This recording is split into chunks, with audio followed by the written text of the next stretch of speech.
नमस्कार, मैं भागीरथ सिन्हा सक्षम लाइव प्रोग्राम के आप सभी दर्शकों को मेरा प्यार भरा नमस्कार। साथियों की जैसा आप जानते हैं, आज हमारा लोक कलाओं पर आधारित सांस्कृतिक कार्यक्रम होता है। तो आइए आज के सांस्कृतिक कला को पंख देने के लिए, गति देने के लिए आज हमारे स्टूडियो में उपस्थित है सुभाष चंद्र चौहान जी। सुभाष चंद्र चौहान जी का हम अपनी लाइव स्टूडियो में बहुत बहुत स्वागत करते हैं। सुभाष जी मूलतः हिंदी और भोजपुरी के गायक हैं। इन्होंने टी सीरीज, चंदा कैसेट्स के अलावे और बहुत सारे कैसेट्स और इन सभी कंपनियों में अपनी गाना गा चुके हैं, अपनी देन दे चुके हैं। आज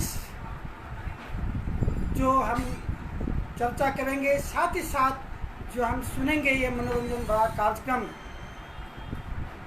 आज इस तमाम कार्यक्रमों को आप जानते हैं कि हमारा सप्ताह के 7 दिन का जो प्रोग्राम है अपने आप में बड़ा अनोखा और अनुपम है। इसके बावजूद भी बुधवार का प्रोग्राम यह एक ऐसा प्रोग्राम है जो समाज में लुप्त हो रही लोक कला, जो जनता की मुख्य आवाज़ है, जो उन वर्गों की बहुतायत आवाज़ है, जो गांव समाज में राती के नाम से, राती पहर और जो अपने रीति रिवाज और शादी विवाह, गीत मंगल का होता है। ये तमाम चीज़ें आंचलिक रूप से जो समाज में गीत गाए जाते हैं, जिनको कि हम बोली के रूप से उठाते हैं, लोकगीत कहते हैं, ये तमाम चीज़ों का समावेश आज हिंदी और भोजपुरी भाषा के रूप में आपके सामने सुभाष चंद्र जी आपके सामने एक बहुत सुंदर और सलीके गीत प्रस्तुत करेंगे। आशा है आपको पसंद आए। लेकिन हमारे इस प्रोग्राम के साथ साथ समाज के प्रति वो जो संदेश है, वो जो अपने आप में एक पहचान है, उसे जरूर बरकरार रखेंगे। हम आपसे अपील करते हैं कि हमारे प्रोग्राम को और संजीदगी और मजबूत बनाने के लिए, धार देने के लिए आपका अपना सुझाव परामर्श हमें देते रहें, ताकि हम आपके बीच और भी अच्छे अच्छे प्रख्यात कलाकार हम आपके बीच लाएं और आपको शुद्ध और स्वच्छ वातावरण में मनोरंजन करवाते रहें। तो आइए आज की प्रोग्राम को आगाज करते हुए सुभाष चंद्र जी से रिक्वेस्ट करता हूं कि पहली तरकस किस ध्वनि से आता है, तो सुनते हैं सुभाष जी को। सभी सक्षम स्टूडियो कार्यक्रम लाइव में जितने दर्शक देखते हैं, उस सभी दर्शक को मेरे तरफ से प्रणाम। सर, प्रथम कोई कार्यक्रम होता है, अपने इष्ट देवता या स्वर्ग की देवी जो माँ होती हैं, उनकी वंदना अर्चना करते हैं। मैं 2 लाइन सरस्वती माँ का वंदना अर्चना करते हुए आगे कार्यक्रम बढ़ाऊंगा। नमो नमो विंध्येश्वरी, अब नमो नमो जगदम्ब। हरि भक्ति जनों के कार्य हित माँ करती नहीं विलंब। तो करना अगर विलंब है, सरस्वती मायम्ब है, तब तक आय संभाल लीजिए, वीर बली बजरंग है। जय हो बजरंगबली की। भक्त अइल तो हरी दुअरिया हो, मयरिया मोरी सरगम सजाइदा। भक्त अइल तो हरी दुअरिया हो, मयरिया मोरी सरगम सजाइदा। सरगम सजादा माई बीड़ा बजाइदा। सरगम सजादा माई बीड़ा बजाइदा। भक्त जो है तो हरी डगरिया हो, मयरिया मोरी सरगम सजाइदा। भक्त जो है तो हरी डगरिया हो, मयरिया मोरी सरगम सजाइदा। भक्त बतलाता है, हे माँ, अलग अलग आपका रूप है, देवी की शक्ति है, धन की देवी है, ज्ञान की देवी है। भक्त बतलाता है, अरे हंस की सवारी माई कमल यसनावा, हंस की सवारी माई कमल यसनावा, हथवा में बीड़ा सोहे, हथवा में बीड़ा यारे, हथवा में बीड़ा सोहे, सुरसा नयनावा, देई देव ज्ञान के गठरिया हो, मयरिया मोरी सरगम सजाइदा, भक्त अइल तोहरी दुअरिया हो, मयरिया मोरी सरगम सजाइदा। भक्त बतलाता है, माँ मेरे पास शक्ति नहीं है, मुझे ज्ञान नहीं है कि कैसे आपकी पूजा अर्चना करते हैं।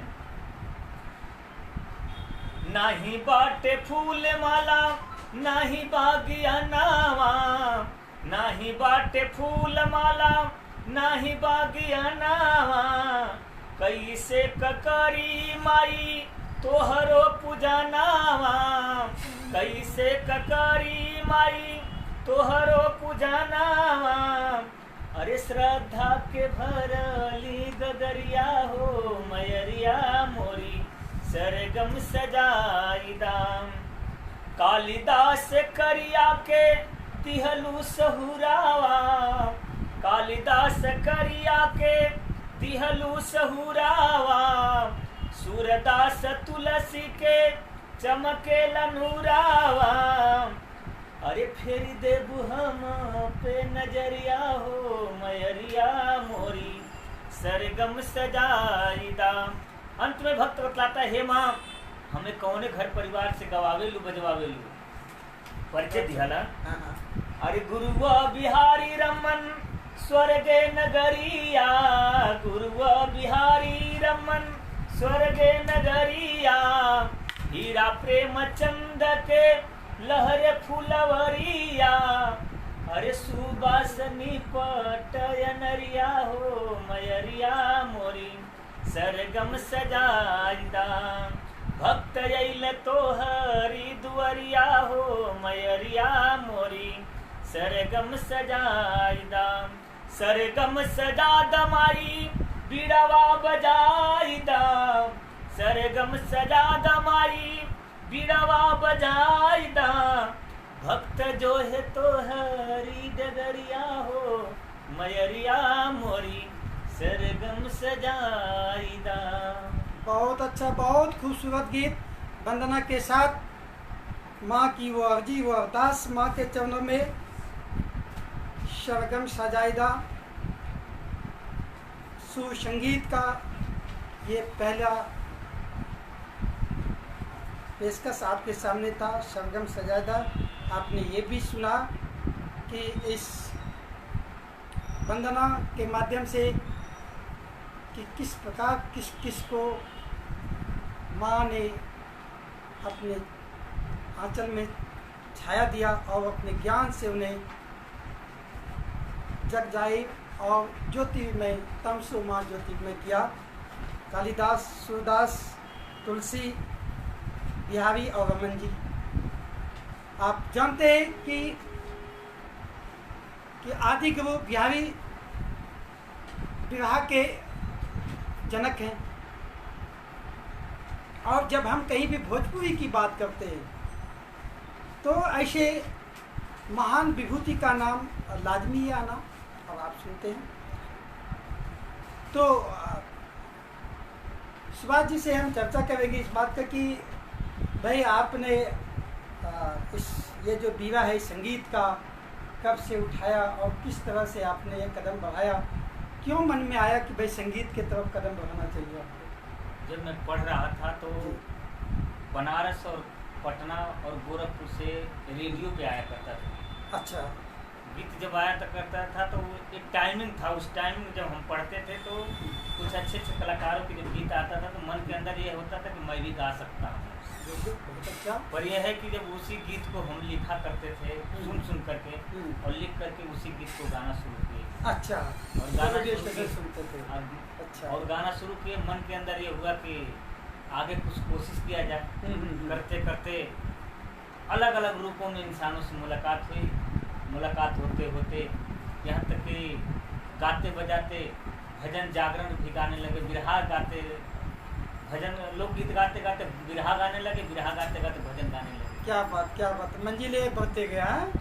हाँ, क्या बात है, कदम चलता गया, कारवां अपने आप बनता गया। तो आप लोकगीत भी गाते हैं, भजन भी गाते हैं और माता रानी का जागरण चौकी भी गाते हैं। जी।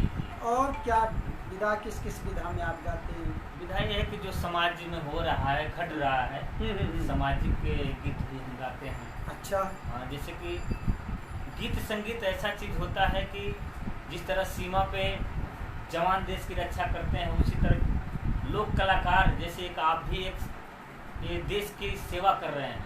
और ये भी होता है कि हम जब गीत गाते हैं तो देश के प्रति समर्पण होकर के हम लोग गाते हैं। बहुत बड़ी बात है, देश के प्रति समर्पण की बात है। और सेवा का रूप अलग अलग हो सकता है, लेकिन ये तमाम सेवा ही है। कोई सीमा पर, बॉर्डर पर बंदूक लेके करता है, कोई अपनी बात और वाणी से करता है, कोई अपनी कला के माध्यम से करता है। लेकिन ये तमाम सेवा और समर्पण देश के प्रति निछावर होता है। देश को हम सर्वोपरि मानते हैं, उनका सम्मान हमारे लिए पहला है। जी। तो देश और इस सम्मान के साथ साथ एक और जनता के लिए हो जाए। तो इसमें क्या है कि जब देश की जब बात होती है तो सबसे पहले माँ आती है। बहुत अच्छा। माँ के अलग अलग रूप होते हैं। एक माँ जो धरती माँ होती है, एक माँ होती है जो हमें जन्म दिया है। तो माँ से, धरती माँ तो है, लेकिन जो हमें जन्म दी है उस माँ से हमारा बहुत लगाव होता है। जी, बहुत उस माँ का जब लगाव होता है तो कहा जाता है माँ की दुआ खाली नहीं जाती, माँ की दुआ खाली नहीं जाती और माँ की बद दुआ टाली नहीं जाती। बिल्कुल।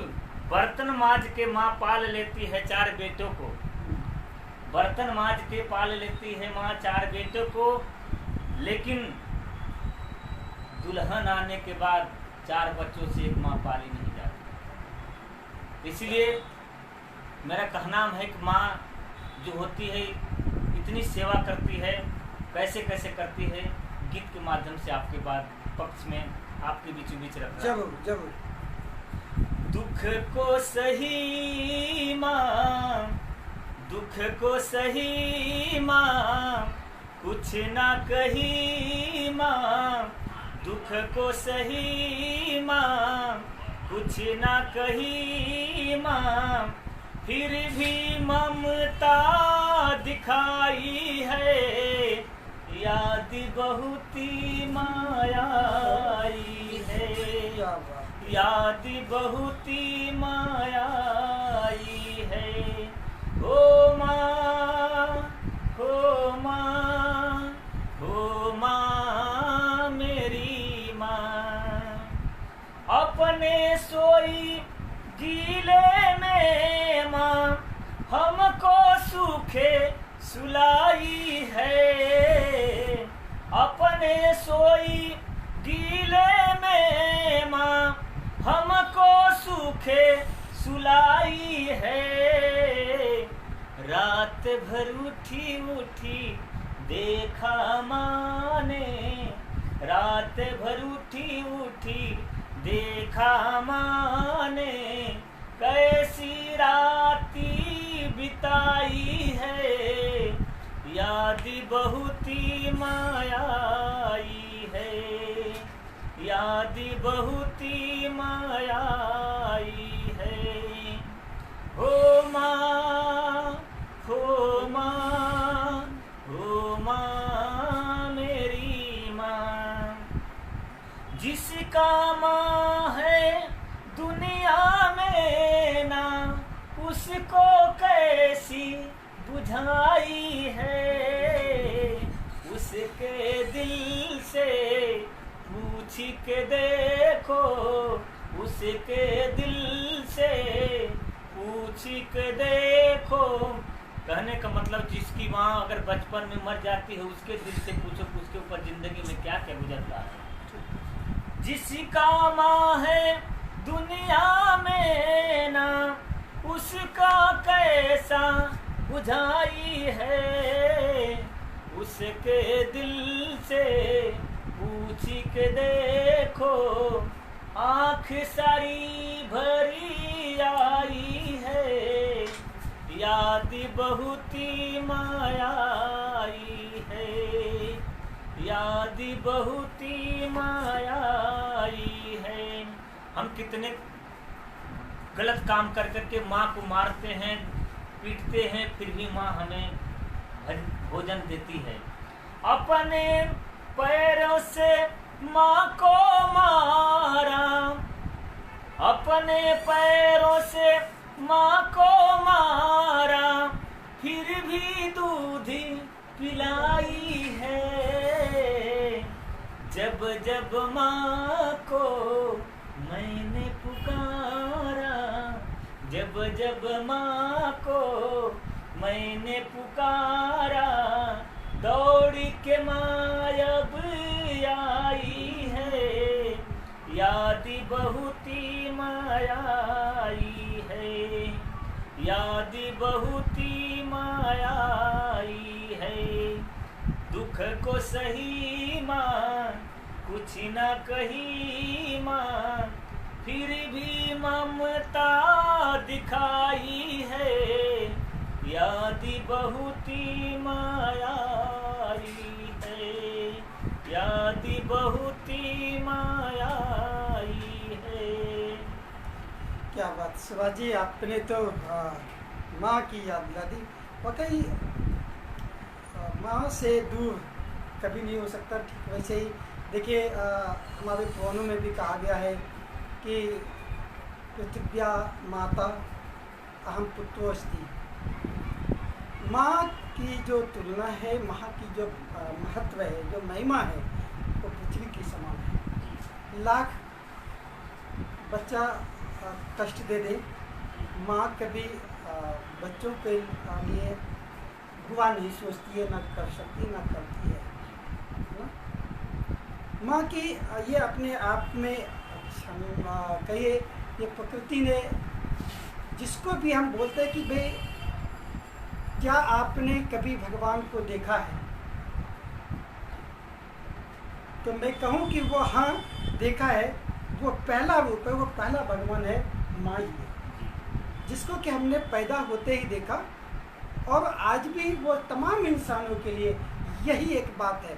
हम महानगरों में रह कर के भी अगर अपने माँ बाप का कद्र नहीं करते हैं, यूँ तो मैंने कहा कि आप कितनों भी कष्ट माँ को दे दें, लेकिन माँ आपके लिए अहित नहीं सोचती है, ना करती है, ऐसा हो नहीं सकता। इसके बावजूद भी ऐसे समाज में, ऐसे जब हम 21वीं शताब्दी में जी रहे हैं, तो भी हम देखते हैं कि बेघरों की संख्याओं में जितने बुजुर्ग होते हैं, वो कहीं न कहीं अपने बच्चों से सताए हुए होते हैं।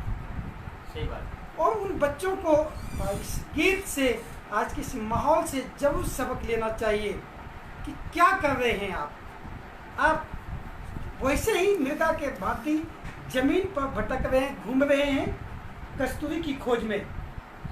जैसे बोलते हैं कि भाई कस्तूरी युक्त मुर्गा जो होती है, जो मृग होता है, वो पूरी पृथ्वी पर भटकते रहता है, सुबह से शाम भटकते रहता है। वो खुशबू कहाँ से आ रहा है, वो खुशबू कहाँ है, लेकिन उसे ये नहीं पता कि वो खुशबू उसके नाभि में है, उसी के पास है। ठीक यही कीमत माँ की होती है। जो माँ का अनादर करता है, उसे भगवान देखने तो दूर, भगवान उसे खुद दूरियां बना लेते हैं। जीवन में तमाम प्राणियों के लिए माँ की पहली सूरत ही वो भगवान है। जिन्होंने माँ को देखा, जिन्होंने माँ को माना, उनके लिए भगवान अपने आप स्वयं चल के आता है। माँ की महिमा के लिए, माँ की ममता पाने के लिए तो देवता भी पृथ्वी लोक पर, भूलोक पर, मृत्यु भुवन में आने के लिए तड़पते हैं, तरसते हैं कि आखिर माँ की ममता क्या है। इसलिए हमें लगता है कि गांव से लेकर के शहरों तक में और छोटे छोटे कस्बाई इलाके, ग्रामीण क्षेत्रों से लेकर के महानगरों में, ये तमाम जितने भी बुजुर्ग के साथ इस तरह का अपमानजनक वारदात होता है या उन्हें ये कष्ट झेलना पड़ता है उम्र के इस पड़ाव में, यही हमारा अनुभव है, वही हमारी पूंजी है जो हम उनसे सीख करके अगले पीढ़ी को देते हैं। अगर हमने इनकी जीवन शैली को, अगर हमने इनके अनुभवों को नहीं लिया, तभी तो आज के बच्चे छोटे छोटे दुख तकलीफ होने के बाद भी बौखला उठता है, बेचैन हो उठता है। काश वह समुद्र, वो दरिया दिल माँ बाप के रूप में हमारे दामन में हो और हम उसका कद्र करें, तो मुझे नहीं लगता है कि दुनिया में इतना ज़्यादा कष्ट होगा। जिस तरह से तनाव आज के बच्चों के दिल में होता है, जिस तरह से बच्चे बात बात में उग्र हो जाता, आक्रामक हो जाता है, ये तमाम चीज़ों का रिमोट और उसे कंट्रोल करने के लिए और सही दशा और दिशा देने के लिए माँ बाप का होना बहुत जरूरी है। और अगर है तो उसका कद्र करना बच्चों का भी कर्तव्य है। मैं कमेंट्स लेता हूँ। कुछ साथियों ने कमेंट्स भेजा है। Ayesha Alina, very beautiful line, so good, वाह। पिंकी सिंह और बहुत सारे साथी जो हमें देख रहे हैं, आप भी हमें कमेंट्स करें और हमें सुझाव दें ताकि हम आपके लिए और हमारे जो गायक कलाकार सुभाष जी हैं आपके लिए अपनी तरह से अच्छे अच्छे गीत आपके लिए लाए हैं और आपको सुनाएंगे। लेकिन ये ज़रूर याद रखें कि आपका ये एनर्जी, ये ऊर्जा जो हमारे गायकों को ताकत भरेगा, जो उत्साह देगा, कम से कम आपका परामर्श है। क्योंकि हम आपके तालियों से महरूम हैं, आपसे ताली प्रत्यक्ष नहीं दे रहे हैं, लेकिन तमाम खुशियाँ और आपसे जो कुछ भी प्यार है वो आपके सलाह और आपके कमेंट्स से ही है। इसलिए आप कमेंट्स जरूर करते रहे। आपके आसपास भी कोई प्रतिभावान कलाकार है, चाहे वो किसी रूप में हो सकता है, क्योंकि लोक कला पर आधारित कार्यक्रम सिर्फ ऐसा नहीं है कि गाने के लिए ही है, इसमें चित्रकला भी है, पारंपरिक लोक भजन, लोकगीत, चित्रकारी और भी क्रिएटिव, जो भी क्रिएटिव आर्ट हैं आपके बीच, आपके बच्चों में या आपके अंदर, तो आप हमसे संपर्क कर सकते हैं और आप अपनी प्रतिभा को हमारे सक्षम लाइव चैनल के माध्यम से देश दुनिया को दिखा सकते हैं, बता सकते हैं, अपनी प्रतिभा को निखार सकते हैं। ये आपके लिए ही मंच है, ये मंच आपके लिए है। आपकी कलाओं को जनता के बीच ले जाकर आपको ख्याति दिलाना ही हमारा एक मकसद है। साथ ही साथ मैं आपसे यह जरूर अपील करूँगा कि समाज की वो तमाम कलाएं जो लुप्त होने के कगार पर हैं, जिसे आज की समाज में जालकर संजीवनी पैदा कर सकते हैं। जैसे हम लोग बचपन में प्रातः सुना करते थे, भोर में 3 बजे 4 बजे से लेकर के 6 बजे तक हमारे बुजुर्ग गाते थे, वो प्रातः काल आता था। और प्रातः काल जो है वो जो जागरण होता था वो एक पूरा दिन जो है लोगों को तरोताज़ा रखता था। तो इस तरह की जो चीज़ें हैं वो जरूर हमारे मंच से आप अपने आप को आएँ, बताएं। हमसे संपर्क के लिए हमारा नंबर है 9311124880। हमारा ईमेल आईडी है saksham.del1@gmail.com। साथ ही साथ YouTube चैनल पर देखने के लिए आप सक्षम लाइव करके देख सकते हैं। हमारे एपी चैनल पर भी सक्षम लाइव, सक्षम दिल्ली करके देख सकते हैं। तो हमसे जुड़े रहिए और साथ साथ अपना महत्वपूर्ण सुझाव भी हमें देते रहिए। मिलते हैं अगले गीत के साथ, सुभाष जी के साथ। क्या है अगले गीत की प्रस्तुति? अगली गीत ये है कि देश के जो जवान हैं जी, आज जब सीमा पे हैं, उन्हीं लोगों के द्वारा आज हम सुरक्षित हैं। जरूर। चीन और पाकिस्तान ऐसे 2 देश हैं विश्व में जो कि धोखा में नंबर 1 के हैं। अच्छा। धोखा में नंबर 1 के हैं। हाँ। आज कुछ माताएं बहनें अपने भाई को, अपने पति को, अपने बेटे को सीमा पे भेजती हैं। आज उन्हीं के द्वारा हम आज सुरक्षित हैं। आज सक्षम लाइव में हम लोग गीत गा सकते हैं, गाते हैं और लोग देखते हैं। अगर ये चीज़ ना हो तो हम लोग कला कहाँ गा पाते हैं। बिल्कुल। अगर देश सुरक्षित है तो हम सुरक्षित हैं। इसीलिए उस जवानों के बारे में मेरी तरफ से जरूर करना है। बहुत अच्छा जी। जब जब देशवा में वीरी हो, जब जब देशवा में वीरी, अरे जवान होई हैं, अरे जवान होई हैं, तई देशवा न कबहू गुलाम होई हैं। देशवा न कबहू गुलाम होई हैं। जब जब देशवा में वीरी जवान होई हैं, हो जवान होई हैं, तई देशवा न कबहू गुलाम होई हैं। ईद सवाना कबहू गुलाम होई हैं। अरे शेखर सुभाष भगत रानी लक्ष्मी बाई, शेखर सुभाष भगत रानी लक्ष्मी बाई, दुश्मन के आगे कभी पीठ ना दिखाई, दुश्मन के आगे कभी पीठ ना दिखाई। अरे चमन के चूम के महान होई हैं, तई देशवा न कबहू गुलाम होई हैं। ईद सवाना कबहू गुलाम होई हैं। अरे कितने मताओं के लाल मिटी गईले, कितने मताओं के लाल मिटी गईले, कितने ही बहनों के सिंदूर धुल गईले। अरे समर में जाके ऐलान होई हैं, कई देशवाना कबहू गुलाम होई हैं। ईद सवाना कबहू गुलाम होई हैं। जब जब देशवा में वीरी जवान होई हैं, वो जवान होई हैं, तो ईद सवाना कबहू गुलाम होई हैं। ईद सवाना कबहू गुलाम होई हैं। अरे धरती के पुत्र रहले, अरे धरती के पुत्र रहले शास्त्री ललनावा।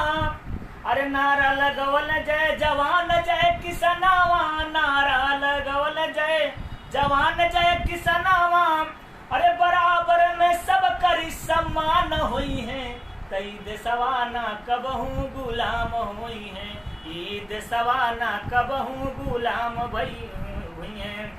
अरे गुरुआ बिहारी रमन स्वर्ग नगरिया, अब भारत माँ के लाल अब बनले पुजरिया, भारत माँ के लाल अब बनले पुजरिया।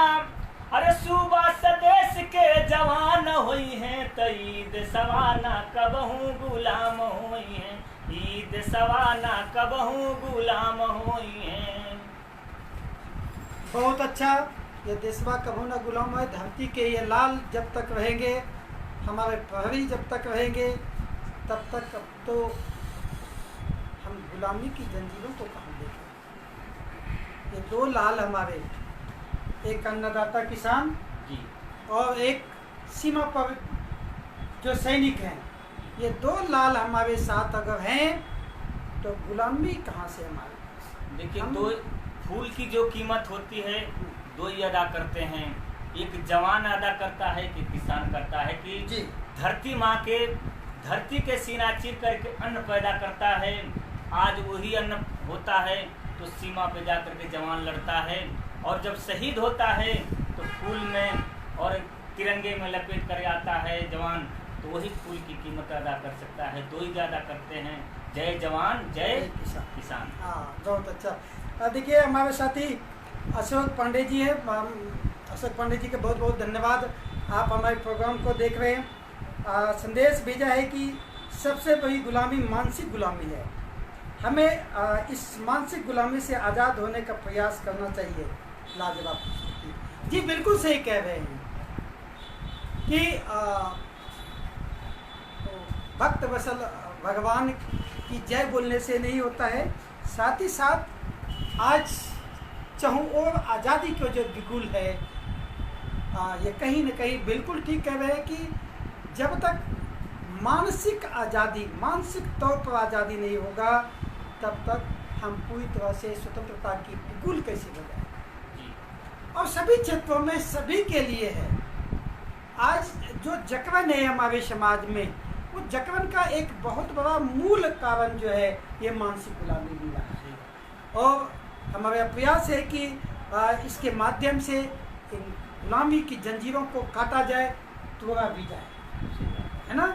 और जिस तरह से कि अभी हमारे सुभाष जी के गीत के माध्यम से आया कि भाई देश की रक्षा के लिए सीमा पर प्रहरी है, हमारे देश के जनता की पेट भरने के लिए, उनको जिंदा रखने के लिए किसान नौजवानों का होना जरूरी है।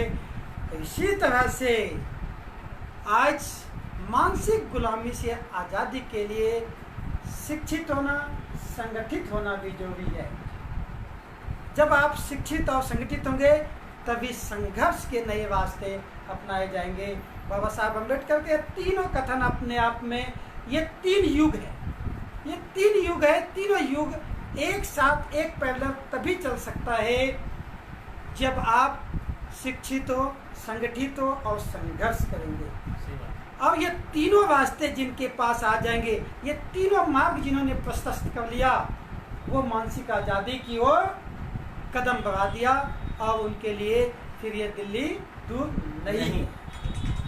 तो ये तमाम चीज़ें हैं, तमाम हमारे आयाम हैं जिन्हें के हमारे जीवन जीने का रंग ढंग, हमारे लाइफ स्किल अपना अपना है, हमारा मनसा अपना अपना है। लेकिन हम जब सामाजिक फील्ड में, सोशल फील्ड में हैं तो हमें बहुत आयत में वसुधैव कुटुंबकम की भांति हमें उन बहुत बड़ी संख्या, उन तमाम लोगों की दुख दर्द पीड़ा को भी आत्मसात करना पड़ता है।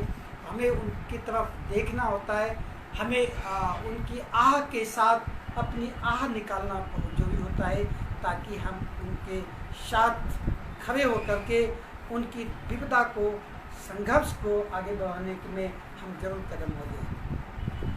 साथ ही चूँकि अशोक जी का ये कथन है, तो आज दिल्ली के माहौल में फिर अफरा तफरी का माहौल बढ़ चुका है, क्योंकि इस बार के जो माहौल में राजनीतिक दल से ऊपर उठ करके सुप्रीम कोर्ट का यह ऑर्डर आया है, यह आदेश है कि दिल्ली में बिना किसी नोटिस का, बिना किसी पूर्व सूचना का रेलवे ट्रैक के आसपास की जितनी भी झुग्गी बस्तियां हैं उसे फौरन उजाड़ा जाए। और अपने आप में ये बहुत बड़ा प्रश्न है बेघरी का, जब कोरोना काल का यह टाइम हो रहा है, जो 70,000 परिवार, लगभग ये ज़्यादा भी संख्या हो सकता है, पूरी तरह से बेघर हो जाएंगे, वो परिवार महरूम हो जाएंगे। विकास होनी चाहिए, बिल्कुल मैं सहमत हूँ। देश की उन्नति, हमारी उन्नति से जुड़ा हुआ मैं सहमत हूँ, लेकिन कम से कम इतना जरूर ख्याल होना चाहिए कि वो वर्गों का जो सामाजिक, आर्थिक और कई तरह से पिछड़े हैं, जिन्होंने अपने जीवन की एक एक पल उसको बनाने में लगाया, आप इस तरह से उसको बेघर करेंगे, ये निहायत नहीं है। सोचना चाहिए, ये मौका है अभी, क्योंकि ये महानगर है और इस तरह के अफरा तफरी के माहौल में वातावरण और दूषित ही होगा। हमें लगता है कि इस पर एक बार सभी को अपनी अपनी विमर्श के कदम उठाना चाहिए। चलिए, समाज की और देश की अपनी अपनी विविधताएँ हैं, विकास का दौर है हमारे देश में। इसी के साथ हम अगली गीत आपसे सुनना चाहेंगे कि भाई जनता की कुछ आवाज़ इसमें हो। देखिए, इसको एक तौर से समाज के अंदर जो घटनाएं घट रही है, सामाजिक गीत है। सामाजिक गीत के कर धारी नाम कमरी ओढ़ले सगरी गाँव, जैसे आपने बताया अभी 70,000 से ज़्यादा झुग्गियाँ उजड़ने वाली है। जितने, तो कहा जाता है जितने बेकार ईगल होती है, कोई भी सिस्टम होता है, जैसे आप जो सिस्टम आप चला रहे हैं ये बहुत सुंदर सिस्टम है। इस सिस्टम में जो पीछे हो करके आदमी आगे आकर के बढ़ता है, तो इसमें समाज में घटती हुई घटनाएं के बारे में मैं गीत के माध्यम से बतलाता हूँ। जी, बहुत अच्छा। के कर धरी नाम कमरी ओढ़ले सगरी गाँव, देख देख भैया बदलल जमानवाना, देख देख भैया बदलल जमानवाना। घूमे मोछ मुड़ा के मर्दा मेहर हो गईली बेपर्दा, घूमे मोछ मुड़ा के मर्दा मेहर हो गईली बेपर्दा। देख गर्दाई मचवल फैशनवाना, देख गर्दाई मचवल फैशनवाना, हो फैशनवाना, हो फैशनवाना, हो फैशनवाना। देख गर्दाई मचवल फैशनवाना। पहले क्या होता था कि दुल्हन अगर घूंघट में होती तो कुछ पैसे खर्च करके लोग देखते थे जी। आज ऐसा हो गया है कि दुल्हन पहले ही दिख जाती है, देखने की कोई पैसा नहीं लगता है। बिल्कुल। तो विदेशी कल्चरल हमारे देश के अंदर भी जो कपड़े छोटे छोटे पहनना ये सब धीरे धीरे चलन हुआ, इसलिए तो छूटल ही तई सब पुराना जम के चले सढ़ुआना, छूटल ही तई सब पुराना जम के चले सढ़ुआना। मेहर मलकिन भैली माई दुश्मनवाना। अब बहल शहर से भी गौआ रोजे हो खेलायल गौआ, अब भाई भाई के गड़ा गईल अंगनवाना। कोरोना आइल महामारी घूमे सबके दुआरी, अच्छा। कोरोना आइल महामारी घूमे सबके दुआरी, डर लागे सबके ले ले परनवाना। असक्षम हुए परिवार देला सब ही पर ध्यान। आज इसी स्टूडियो में हमारी बच्ची नेहा चौहान का आपने गवाया था जी जी। मन खुश हुआ। आज दूसरी बार हमें बुलवाए। सभी लोग आप दर्शक के साथ साथ आप लोग जितने हैं मेरे तरफ से नमन है और वंदन है। तो सक्षम हुए परिवार देला सब ही पर ध्यान, तो सुबह से गाँव गीत सबके समानवाना, हो समानवाना, हो समानवाना, हो समानवाना। सुबह से गीत गावे सबके समानवाना। के कर धरी नाम कमरी ओढ़ले सगरीगा, देख देख भैया बदलल जमानवाना। अच्छा, देखिए ये तो ठीक है, रिश्ते नाते की बात है, जायज़ है। समय के साथ साथ करवटे बदलता है, चीज़ें अपने आप में परिवर्तित होता है। मेरा ऐसा मानना है कि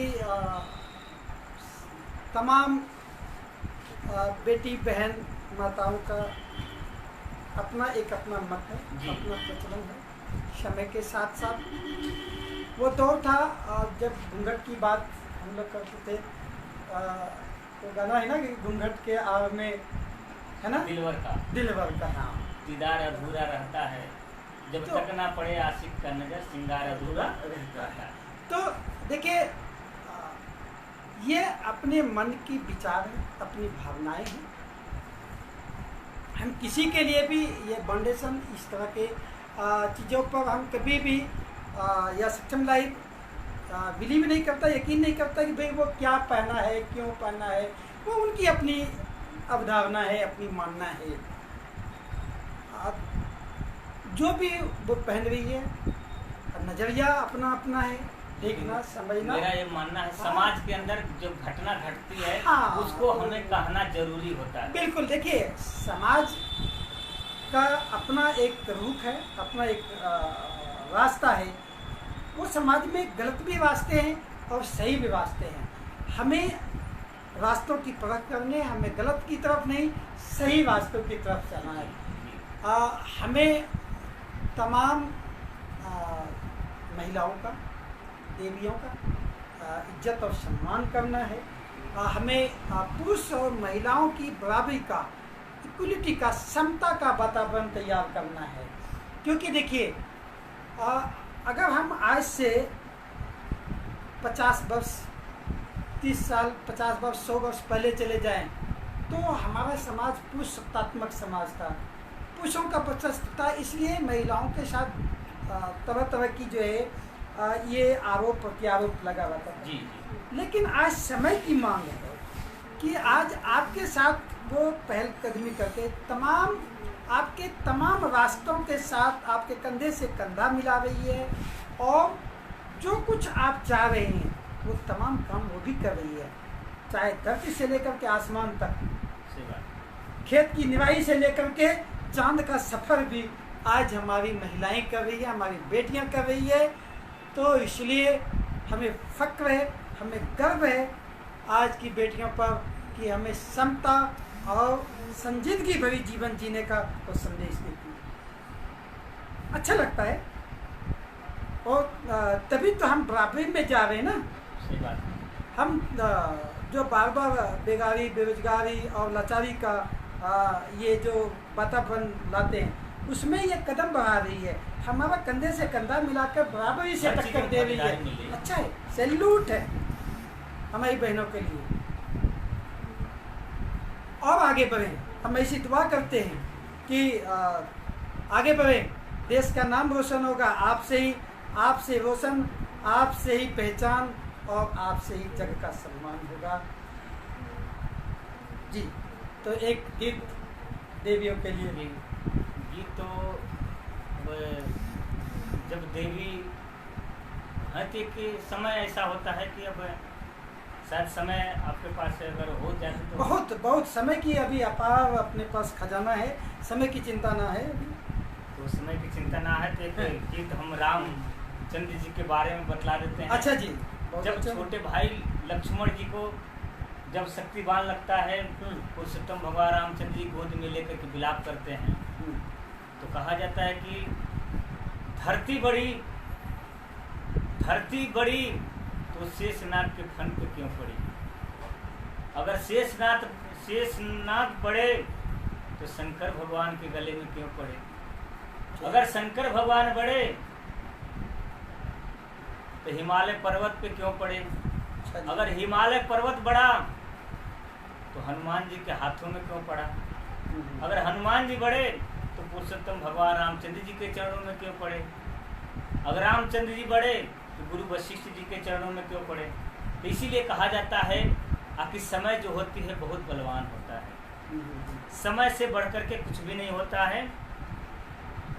तो जब पुरुषोत्तम भगवान रामचंद्र जी अपने गोद में लेकर के लक्ष्मण जी को विलाप करते हैं जी, अरे कर श्री राम लगले, कर श्री राम लगले, अरे वन में गुण नवाए राम, कर श्री राम लगले, वन में गुण नवाए राम, अरे कर श्री राम लगले, अरे वन में गुण नवाए राम, अरे गोदिया में लेके रोवे लहुरा बीरा नवाए राम, गोदिया में लेके रोवे।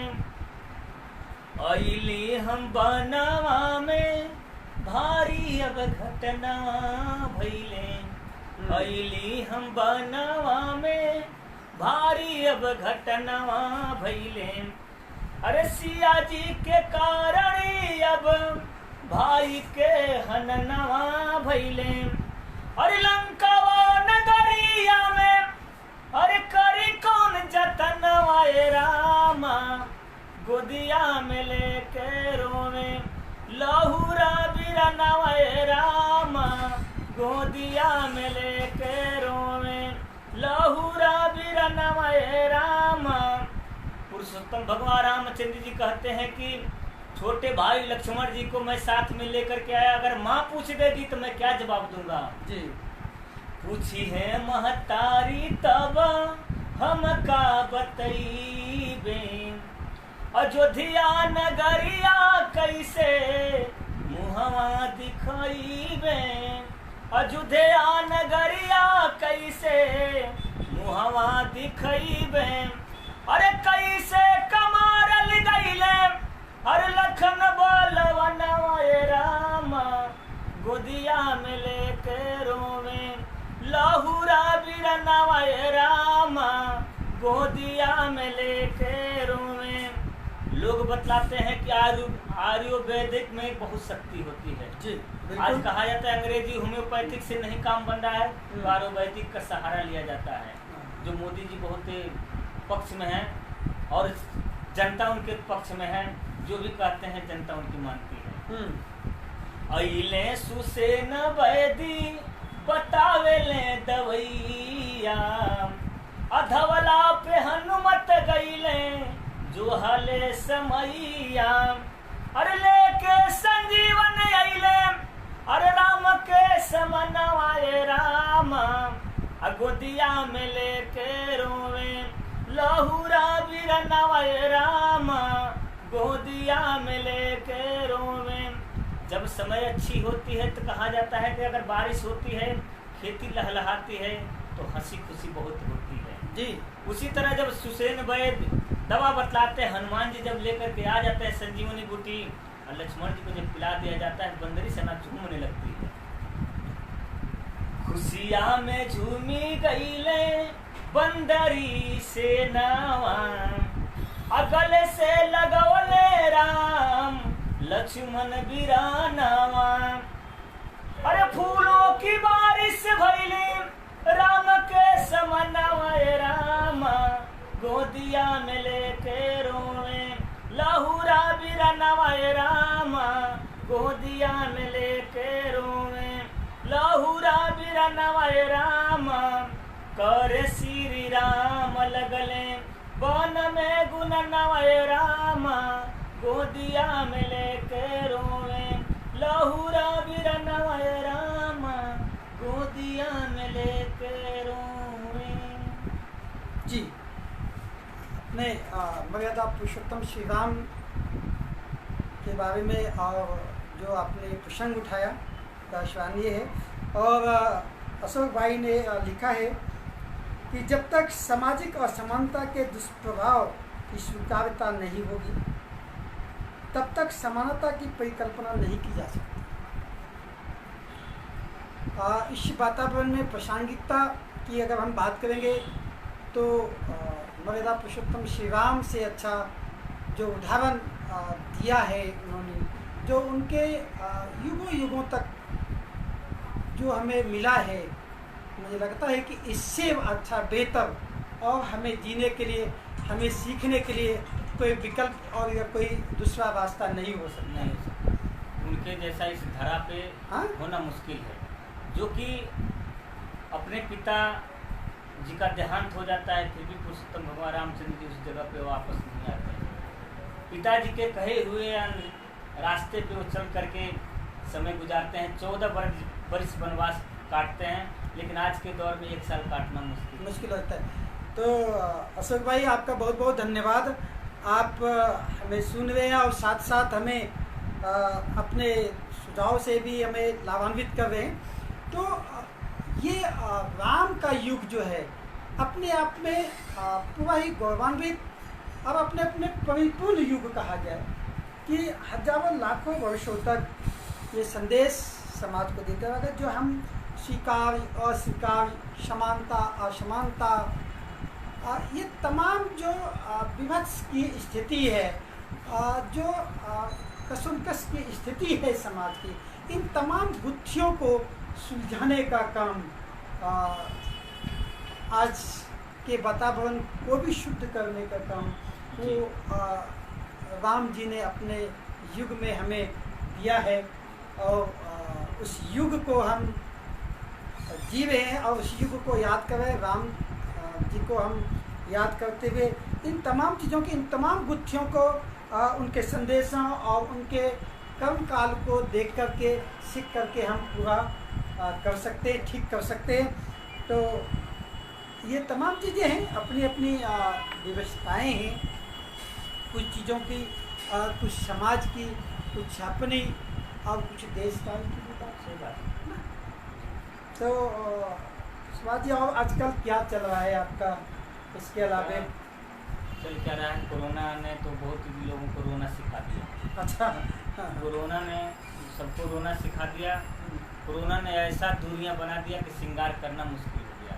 अच्छा, श्रृंगार करना मुश्किल है, किसी को पता ही नहीं लग रहा है कि सभी का चेहरा एक तरीके दिखता है। जब मास्क जब लग जाता है तो अब किसको क्या पता है कि भागीरथ भैया बैठे हैं कि वो भैया बैठे हैं। अच्छा, अब चेहरा क्या है, चेहरा जब देख करके ही पहचान होती है, शरीर तो एक जैसी होती है, चेहरा से ही पहचानी जा सकती है। बिल्कुल बिल्कुल बिल्कुल सही बात। इसलिए कोरोना ने तो बहुत रोना सिखा दिया, बहुत लोगों को दूरी बना दिया। लोग शादी हम कितना झूमा करते थे, हम लोग इतने गाया बजाया करते थे और चौकी जागरण करते थे, लेकिन आज हम लोग इतना दूर हो गए कि हमें कहना तो मुश्किल है, पता नहीं कब क्या होगा, किसी को पता नहीं। अच्छा कोई बात नहीं, हिम्मत ना हारे मर्दा, आज नहीं तो कल बदलाव होगा। ये तो तमाम चीज़ें चलता रहता है, कब कब का। इससे भी विकट स्थिति जो है भाई, अभी आपने बताया कि राम जी जब अपने घर से वनवास के लिए चले थे तो चले ही कौन थे, 3 ही लोग तो चले थे। वे राम जी के साथ सिया जी चले थे और भाई लक्ष्मण चले थे। लेकिन हर इंसान के जीवन में, हर युग में जब बड़े फैसला होता है, जब बड़े फैसले लिए जाते हैं, या अपनी सोच या अपनी मन की जो एक निर्माण है, युग निर्माण की जब हम बात करते हैं, समय काल खंड को जब हम अपने तरीके से सजाने और संवारने की जब हम बात करते हैं, तब अक्सर अकेले ही होते हैं जी। मैं आपको बताऊं कि एक बार संतलाल जी अपने युग में, वो अपने समय में गांव में परिवर्तन चाह रहे थे। जी जी। पूरे समाज कप्तान धोनी के साथ तैयार हो गया तक भाई हम बहुत कुछ करेंगे, समाज को बदलेंगे, बहुत अच्छा काम करेंगे। सही बात। और बड़ी यूनिटी के साथ ऐसा लग रहा था कि बड़ा अच्छा कारवां निकलेगा और हम बदलेंगे।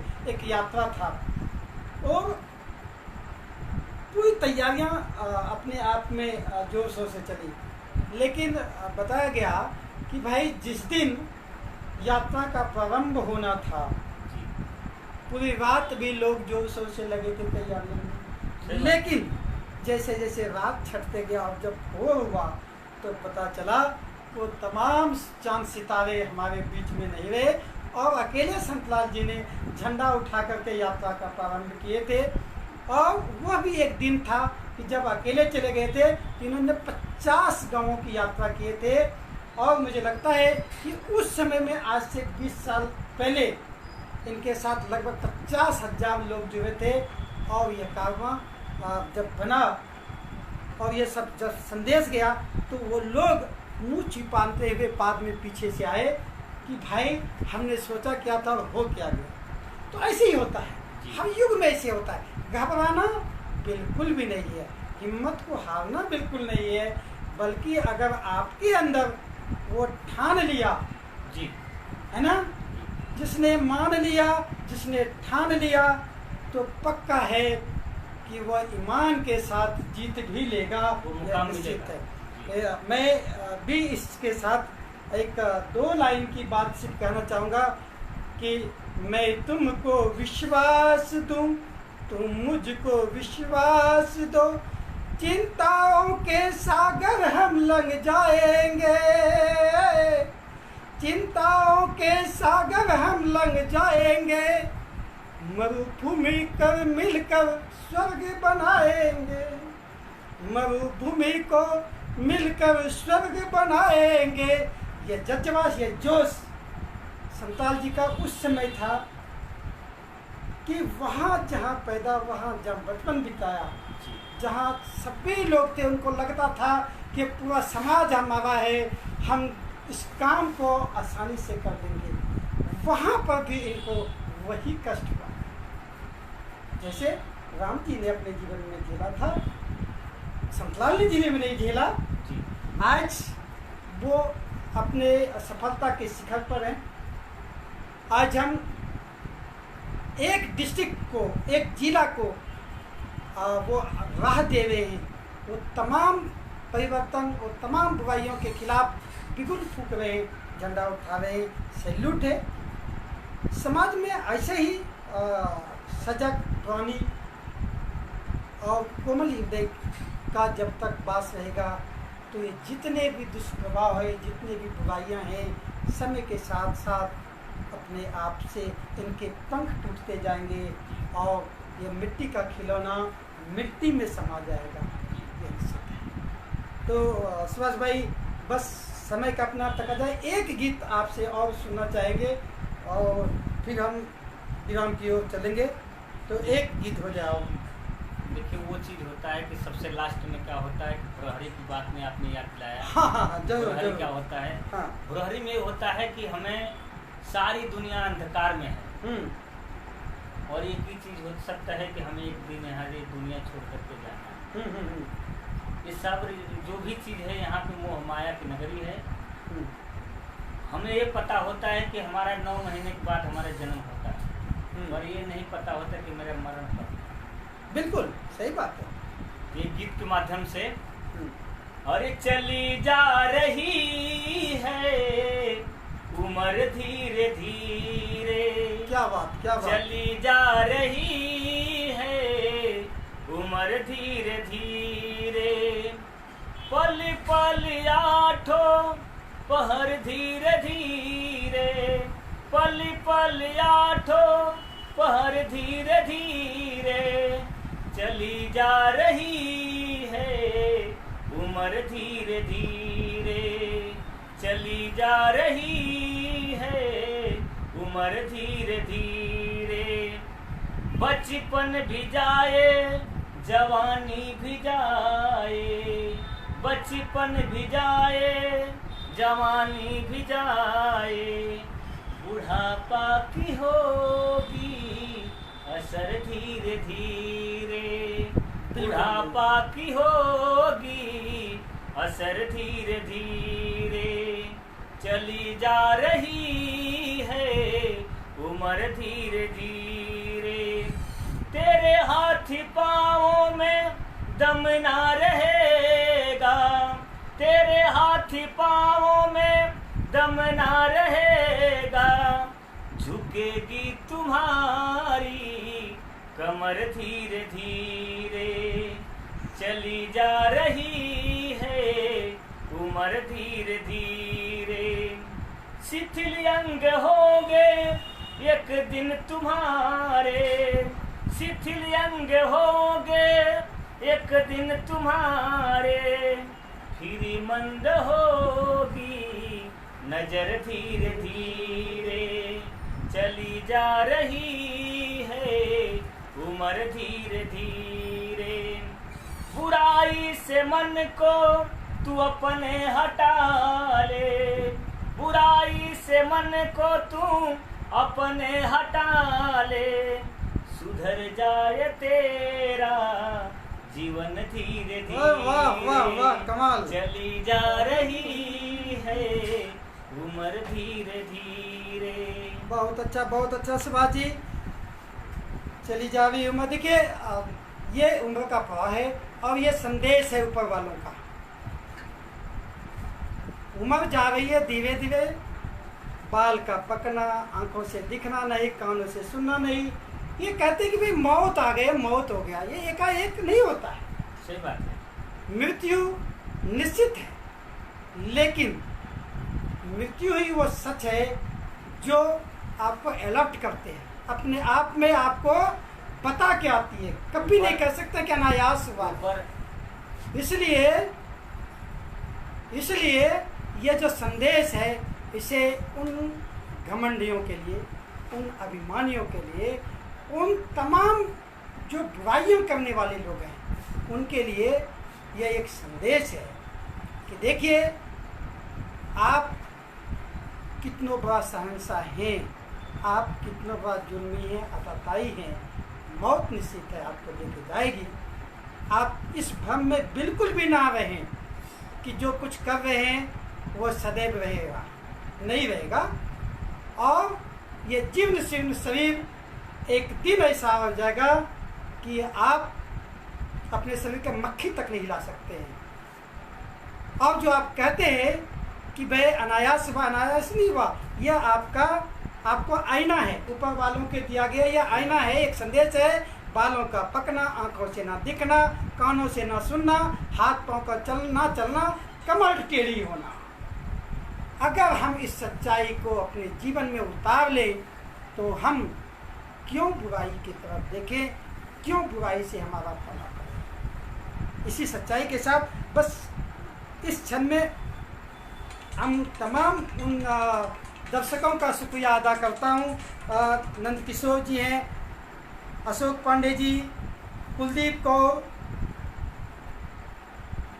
आयशा, अलीना, सतेंद्र सिंह जी हैं, मोहम्मद मुख्तार आलम जी, बहुत बहुत धन्यवाद आपका। भाई साहब, आपसे गुजारिश है, आप जो कुछ भी लिखते हैं थोड़ा सा समझ से प्रयोग होता है। मैं रिक्वेस्ट करता हूँ हाथ जोड़ करके आप मुझे हिंदी में लिखें, अपनी अंगिका भाषा में लिखें, मैं बहुत अच्छा से आपको समझ सकता हूँ, जवाब दे सकता हूँ। आपने आयात के बारे में लिखा है और जो भी आपका थॉट्स है मैं उस पर कमेंट्स नहीं कर पा रहा हूँ। मैं फिर से रिक्वेस्ट करता हूँ कि आप मुझे हिंदी में लिखें और ताकि मैं आपका जवाब दे पाऊँ। हाँ, धन्यवाद। आप हमारे प्रोग्राम को देख रहे हैं, हमारा उत्साह प्रदान कर रहे हैं। भाई आपका सम्मान मैं करता हूँ, बस हमारा ख्याल जरूर रखें कि मैं हिंदी पाठक हूँ और हिंदी में ही बोलता हूँ, इसलिए हिंदी में बताएं। धन्यवाद। इसके बाद विनीत मुखिया जी हैं, आपका धन्यवाद, आपने हमारे प्रोग्राम को लाइक कर रहे हैं, सुन रहे हैं। और सतेंद्र चौहान जी, आपका बहुत बहुत शुक्रिया। आप तमाम सक्षम लाइव के दर्शकों का बहुत बहुत शुक्रिया, आप मुझे देख रहे हैं, सुन रहे हैं। साथ साथ हमें प्रोग्राम से जुड़ने के लिए आप, हमारा नंबर है 9311124880। ईमेल आईडी है sakcham.del1@gmail.com, SAKSHAM sakcham.del1@gmail.com। अब हम लेते हैं आज आपसे विदा और कल हम मिलते हैं ऐसे एक रोचक और जीवंत घटनाओं के साथ। चूँकि कल थर्सडे है और थर्सडे का हमारा प्रोग्राम होता है मेरी दास्तां मेरी कहानी। कल हम एक समाज की एक ज्वलन और सच्ची घटनाओं के साथ आपके सामने उपस्थित होंगे। तब तक के लिए हम लेते हैं आपसे विदा। सुभाष जी का भी हमारे स्टूडियो में आगमन के लिए बहुत बहुत धन्यवाद कि आप आए और हमारे दर्शकों का आपने मनोरंजन किया, अपनी ज्ञान वाणी से हमारे दर्शकों का आपने लाभान्वित किया। इसी के साथ हम भागीरथ से लेते हैं आपसे विदा। आप अपना ख्याल रखें, ध्यान रखें, स्वस्थ और तंदुरुस्त रहें। धन्यवाद।